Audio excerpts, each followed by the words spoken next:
Hey there guys, Nordic Warrior here, welcome back to my video game review series. Today we're going to be looking at Clock Tower 3, released in 2002, developed by Capcom. So those of you who have been following my channel will know that I recently reviewed Haunting Ground from 2005.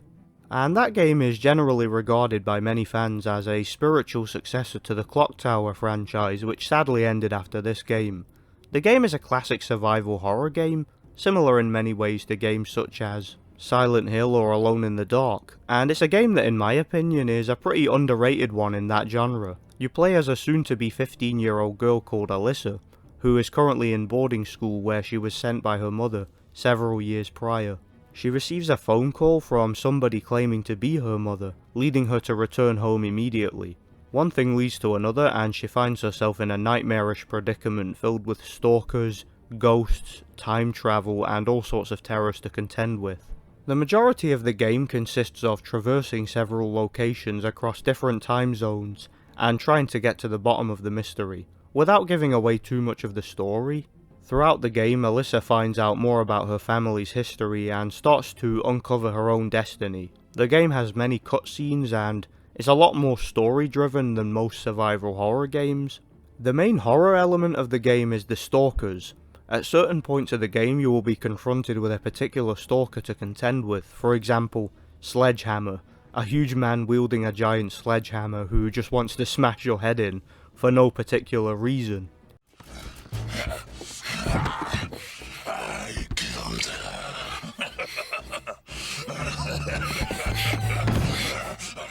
Or Corroder, who is sick in the head and wants to spray you with acid.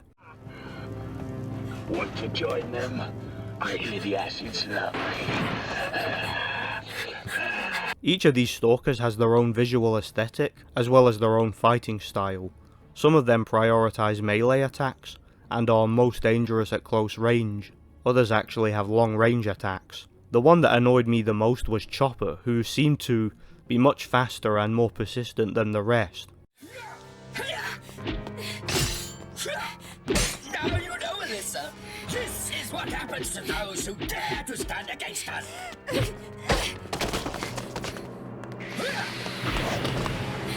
You can avoid these stalkers by using your own wit and giving them the slip. Some of their interactions seem pretty random, but you do have several predetermined points where they appear.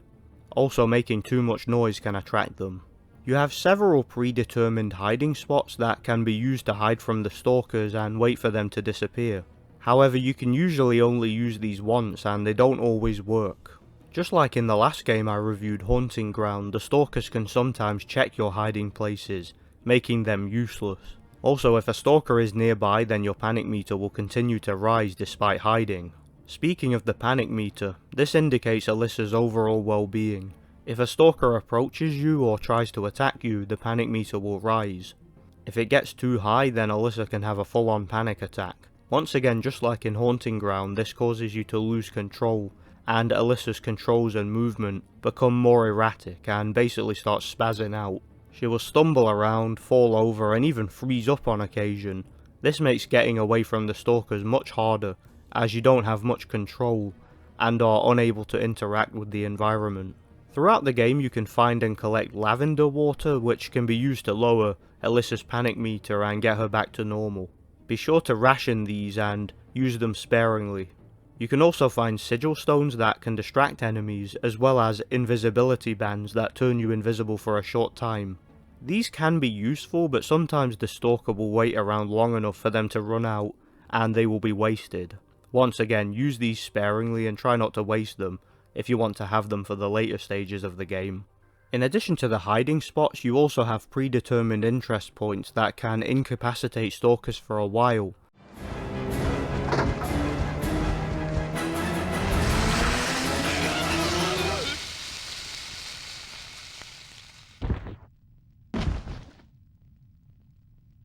For example, a stalker could corner you, and the only way for you to stop them is to interact with these points. You can trap them in some sort of hazard or throw something at them. Some of these are actually quite funny and over the top.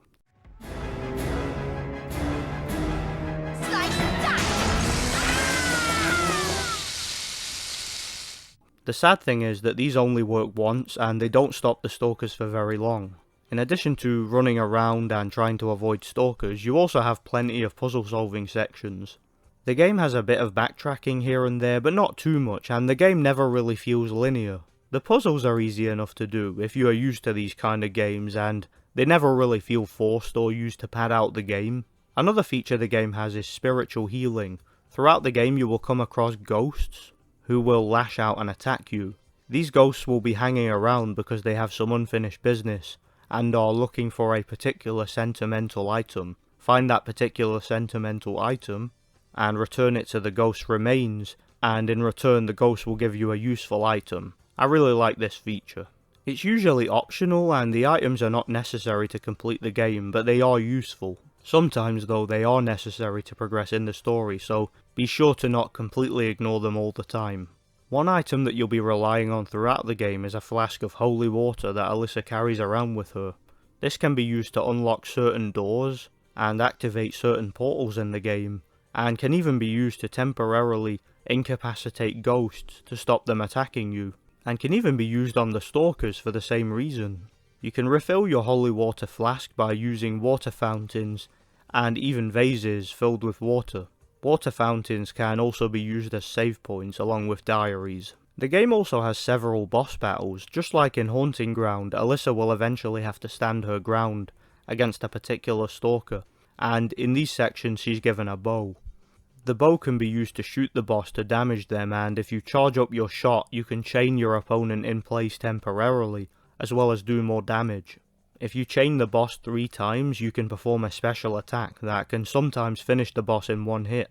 Most of the boss battles are pretty easy, with the exception of Chopper, who I found a bit awkward, as well as the final boss battle of the game, which is an absolute pain in the ass. Very challenging boss battle, one of the hardest. Other than the boss battles, the game doesn't really have much combat, which is fine with me.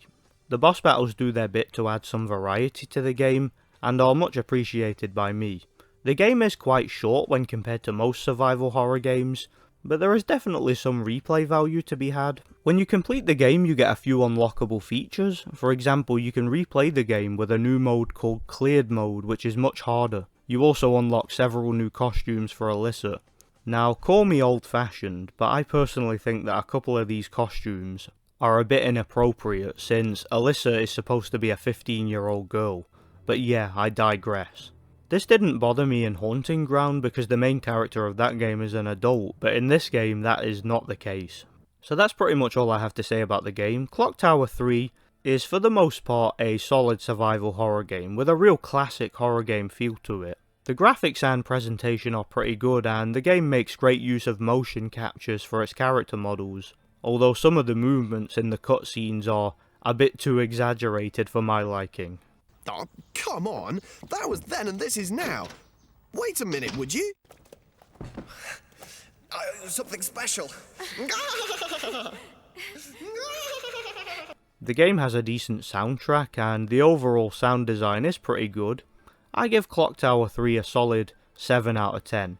It's not my favourite survival horror game. I personally prefer Haunting Ground, which came out a few years later. But this game pretty much paved the way for that game to be what it was. Overall, the game is pretty good, and I don't have many serious criticisms for it. Thanks for watching, guys. Let me know what you guys think. Stay tuned for more retrospective video game reviews. One series of games that I plan to review soon are games in the Rayman series. I'm really looking forward to replaying and reviewing those. Thanks for watching, and God bless.